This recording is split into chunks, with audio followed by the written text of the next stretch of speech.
Hello and welcome to the show. This is the Sales for the Nigerian Business Person podcast. It's available on the big three on Spotify, Google Podcast, Apple iTunes, or any podcast player of your choice.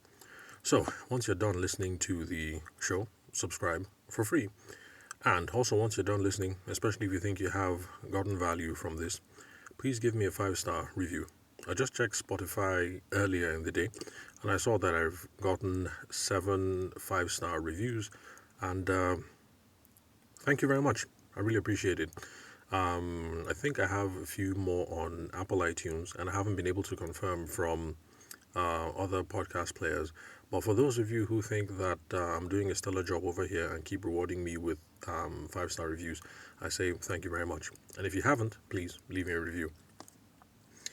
So, today on the show, conversations with Remilekun. Forgive me if I'm not pronouncing the name properly. That's my Yoruba listeners. Remilekun is a podcast listener who reached out on LinkedIn, and as the episode goes on, you guys will be able to get the background. You get the gist of the whole thing, the whole interaction. So, dear Remilekun, thank you very much for doing the assignment that I gave you. The reason why I'm pleased is because you're actually the first person in 3 years and over 680 episodes that has done an assignment that I asked. Since I started the podcast, loads of people reach out saying that they're looking for a mentor. And Remilekun reached out to me saying that she was looking for a mentor. And I did the same thing to her that I've done to the dozens and dozens of people who asked before. I give them a simple assignment. The goal has been to use the assignment to weed out the serious people from the unserious people. But so far, it has taken 3 years for one person to actually carry out an assignment. I sent her a podcast episode. I told her to listen to it. I sent her a second episode, and I said, this will be the assignment for next week. So listen to this one. Let's talk next week. The second one, listen to it up a week, and then we'll talk again. And she got back in 2 days. In a day or 2 days, and she had listened to both, and I was really impressed. So thank you very much for doing the assignment. And this is also something I've heard Oprah Winfrey complain about, and yes, I know I've referred to this whole Oprah thing too much, this whole thing about Oprah and mentors, but not just Oprah, but other people. People reach out, they're looking for a mentor, and then your mentor, in quote, no matter how big or small, asks you to do a couple of things and then you don't follow through. It's a sign that you are not serious, or you are not, you don't value the time and the effort that they are putting into the relationship. So Remilekun, thanks for doing the assignment. Keep on doing the assignment. We're not going to have this mentor-mentee relationship forever, because we're going to outgrow each other at some point. And if you carry on this attitude, then you're going to find that you're getting lots of value from the people that you interact with in the future and who you hope to grow with. So it is because you carried out the assignment that I'm going to continue with this mentor-mentee relationship until we outgrow each other, or until you emigrate to Canada, like most Nigerians are doing these days. So, note to other mentor seekers, I am no longer mentoring for free. Right now, there's only going to be paid coaching and paid consulting options only. The only people who are going to get free consulting from me from now on are those people who are affiliates of certain institutions. I mean, people who are signed up with some institutions like Faith Foundation Lagos. I'm signed up with them as a mentor, and so every year they send me a bunch of people to mentor them through their business growth. And that is FATE, as in FATE. I think they're headquartered in Lagos, and they're all about helping business people get access to all the information that they need, information and training that they need to grow their business. So if you're with Faith Foundation and you request me, then sure, I'll be your mentor. Then there's also micromentor.org. Yeah, I'm registered there. Micromentor, one word. So if you're registered on that platform and you seek me out, then yeah, sure. Depending on how much bandwidth I have, yes, then I will be your mentor. Then, of course, there are those who finish from my alma mater, the University of Aberdeen, that's Scotland, UK. I am a registered mentor for them as well. So everybody else, paid options, anybody who is coming through Faith Foundation, Micro Mentor, or the University of Aberdeen, then yeah, they'll get free mentoring because those are the only institutions that offer free mentoring for their students, whether graduate or postgraduate. Okay, so back to Remilekun. So, Remilekun, yes, you have noted that I explained that if you're going to use the pitch slap method, where you come into people's inbox and you try to surprise them, especially on LinkedIn, it can be ineffective. And I know that you have some concerns that since I'm saying don't pitch slap, but rather build relationships, you have concerns that building relationships is going to take a very long time. And business can't wait because we have to get some results. So I agree with you. We can't spend all day on LinkedIn, on Instagram, on Facebook, and on all these places just building friendships and not asking people to buy our products or our services. So I'm going to address your concerns and try and tease out the tension between jumping into somebody's inbox and saying, buy from me, give me, buy from me, transfer the deposit, book my service, the thing that people do when they jump into your inbox, your SMS, your WhatsApp, your whatever. So I'm going to tease out the tension between actually building a relationship with people before going for the sale, or just jumping in on day one and then asking from the sale immediately. But before I start addressing that tension, there's one thing that I want to point out, not just to you. I think you already got it since you listened to that podcast episode that I sent to you. But for people who are listening right now and who didn't listen to that episode that I made about mentoring, I think that's the one I sent to you. I can't remember if it's the one on mentoring or the one about selling on LinkedIn. So for people who haven't heard those episodes, there's one thing that I want to stress. The effectiveness of sneaking into people's inboxes and then springing a surprise sales attack on them, it's not really effective. For instance, there's a gentleman who said he loved my podcast in one stroke, and then next thing he wanted to sell me, sorry, excuse me, he wanted to sell me on his CV writing services. Oh, sorry, excuse me. I had a couple of calls today and already made one podcast episode. Today's been a long day, so my voice is short, but I'll do my best to muscle through. All right. So where was I? Yeah, the gentleman who said he loved the podcast. Next thing he's trying to sell me CV writing services. He didn't even take the hint that, look, I haven't been employed for close to 2 decades. I don't need CV writing services. I'm not going to be looking for a job. And he now started trying to go into a spiel about how if I dust off my CV, it's going to make me more effective in business. I mean, at that point, I just ignored him because this guy is not taking the point. And clearly, he doesn't listen to the podcast. So, where was I? Okay, now, how effective is this whole thing of sneaking into people's inboxes and then next thing you're trying to get them to buy from you? Now, it's very poor. It can work, but it's very poor. You can use this method to grow your business if you understand that it's a numbers game and you realize the level of scale and the level of effort that is required to make it work. That's the reason why 419ers, people who do advanced free fraud, that's the reason why they wake up every day. They send their emails religiously from morning till night, and they don't take any days off. And they do that every single day of the month, and they do that for years at a stretch. Because they know that if you send somebody for 3 to 5 emails and asking them to send you $50,000, the chances of somebody dropping that are really, really low. But then if you increase the number of people that you are trying to approach with this method, and instead of approaching one person every day, you end up approaching, let's say, 600 people every month, you know that eventually there's somebody that's going to be silly enough to send you that 50,000 US dollars. So it's the same kind of thing. It requires numbers and it requires scale if you want to be sneaking into people's inboxes. All right, so I just want us to realize that when it comes to pitch slapping, getting into people's inbox. Hey, I love the podcast. Next thing you ask them, buy from me. It's a math thing, and if you want to make the game work, then you had better do that multiple times a day. So it's not just sneaking into my inbox and saying, "Hey, I love the podcast. Will you buy my CV writing services?" You have to send that message to me in the morning, then send that message to another podcaster 10 minutes later, and then another podcast, and then another podcast, and then another. I mean, you get my point. You better do your research, come up with a list of hundreds of podcasters, and start sending all those messages too if you want to make this thing work.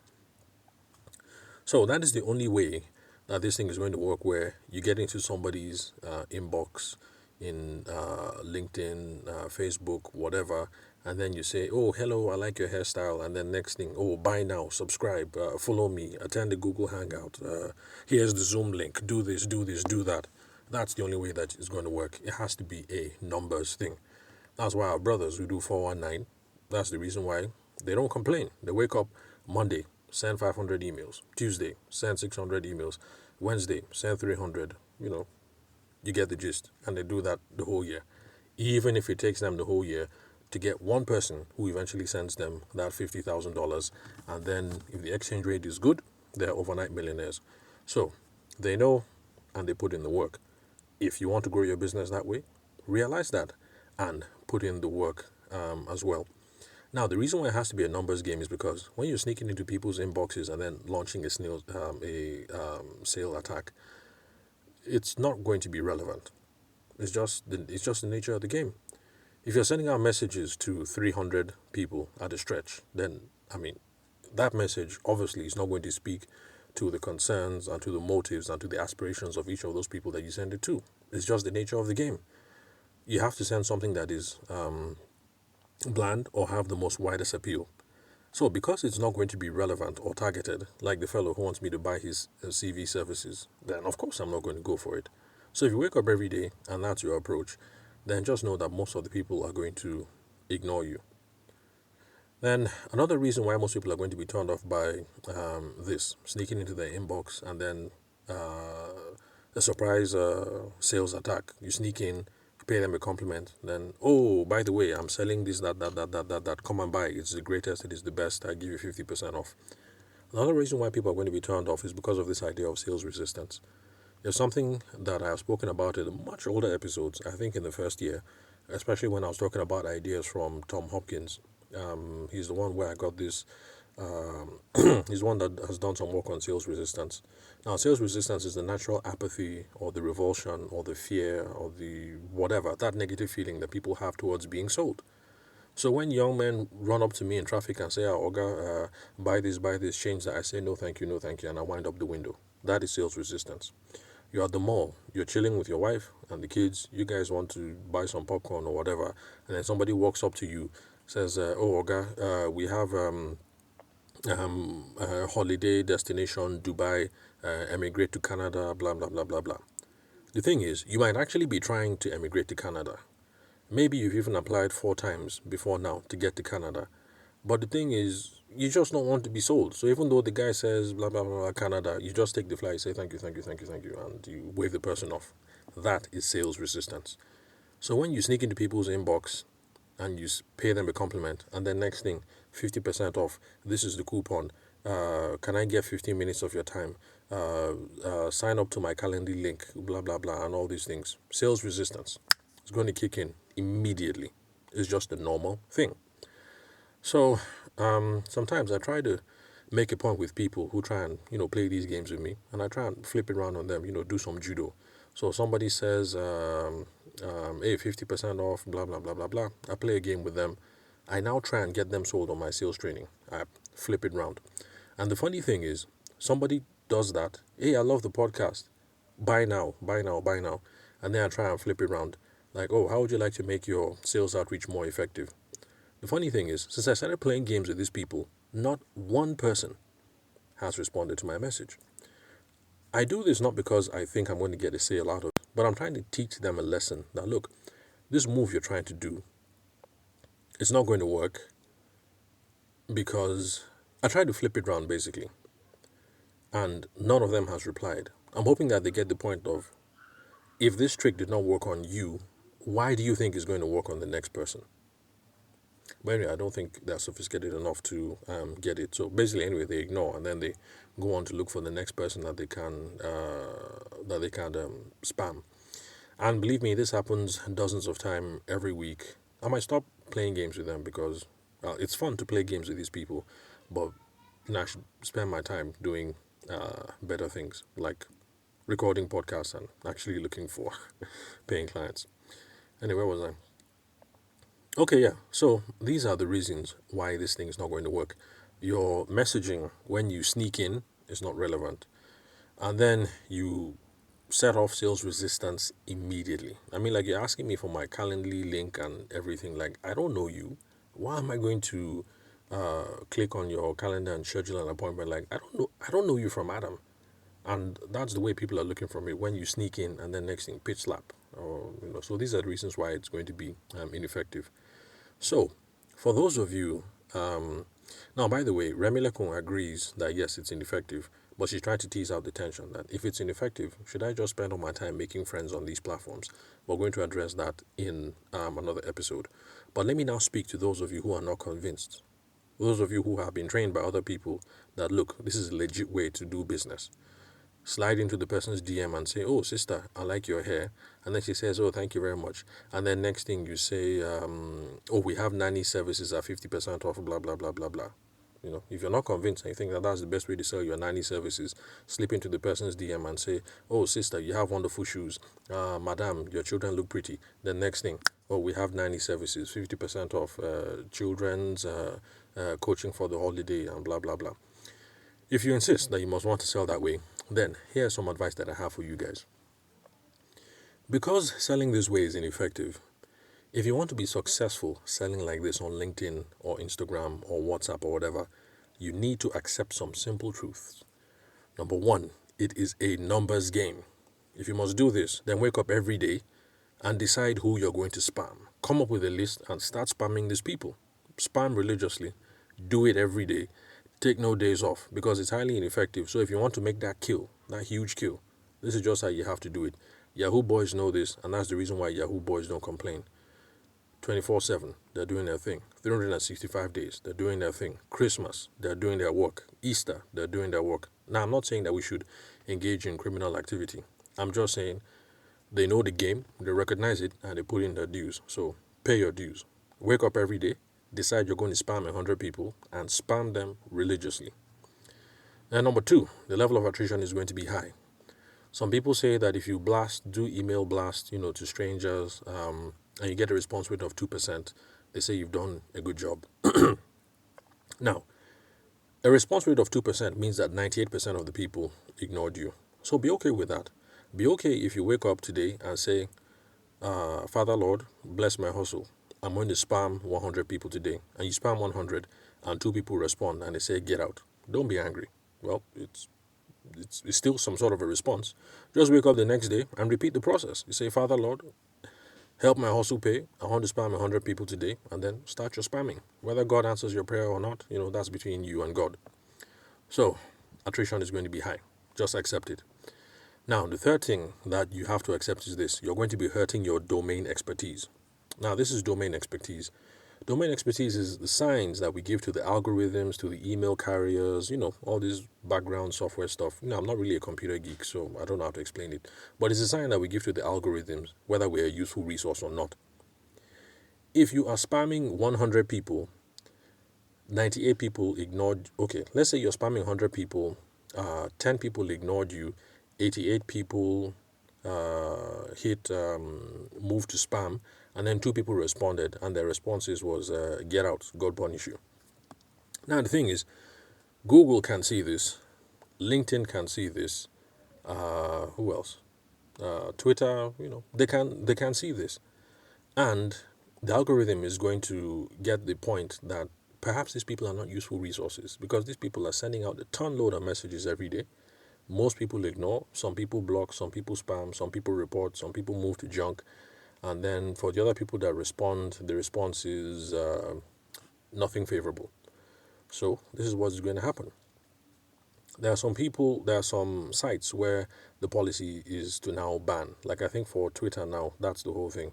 If you're over promotional, you get banned. So you continue with this on Twitter, or X as it's now called, you're going to get banned. Then, if it is Google, they're going to start moving you to promotions folder, spam folder, junk folder. The same thing with Yahoo. Then Instagram and Facebook will start decreasing the reach of your content because they can tell from the responses that you get that you're not a legit business. So they're going to be reducing the reach of your content. So you're hurting your domain expertise. So it's a catch. It's a real funny thing that you're waking up, you're spamming people consistently, but the more you spam, the less effective your spamming is going to become because of these algorithms. It's just the nature of the game. If you want to play this game over SMS, no, okay, then no problem. You're not dealing with algorithms. So, wake up, send all your SMSs. Hurting domain authority and expertise is not going to be a problem. It's just that some folks are going to block you. Like my wife. My wife she's an instinctive blocker. And same thing with my mom. Block like hell. My mother-in-law, on the other hand, just ignores. So ignore. Everything is piling up. After a while, it's just select all messages, delete all. But you get the point. Now, because of the effects of number one, it's a numbers game. You have to spam plenty of people. Number two, attrition is going to be high. Number three, you're hurting domain expertise. Because of that, you're going to have to invent new accounts and start the process all over again. So Yahoo boys know this. People who peddle fake goods over the internet, they know this. It's the nature of the game, so they don't complain. They start with one account. You start pitch slapping people, sneaking into their inbox, and start spamming people. Eventually, effectiveness goes down, or you get blocked by LinkedIn or Twitter. So you go back in, create a new email address, account number two, start the whole process all over again. Maybe one or two magas pay out, you make some money, but then eventually you get blocked and you come up with account number three and you start the whole process again, number four, number five. It's a full-time job. So if you must do this, spam and pitch, sneaking into people's inboxes, don't complain. Just know that is the nature of the game. Be happy with the game. Accept it. Don't complain. But the problem is, some of you think this is a legitimate way to grow your businesses. You're pitch slapping people up and down, trying to sneak in people's inboxes, and then next thing you get a sales coach or a marketing coach or a consultant, and then you start complaining that you're not seeing results. How are you going to see results? You guys, think about it. How? So don't complain. If you think that this is a legit way to do business, then just accept it for what it is. Spam people on a regular. Don't get tired. Deal with the attrition. That's just life. The rejection is just the nature of the business. And then when things stop being effective, create a new account, start the process all over again, rinse and repeat until you get a MAGA, until you get a purchase. That's just the whole thing. So if you must pitch slap, there's a traditional way to do it.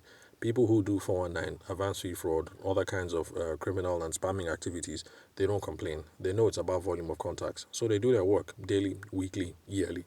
We receive those emails. Well, I know I receive those emails on a daily basis. No matter how many times I try to block and spam and everything, those people always seem to find a way. I don't know how they get my email address. And I'm sure you have the same thing too. You wake up and then it's all there.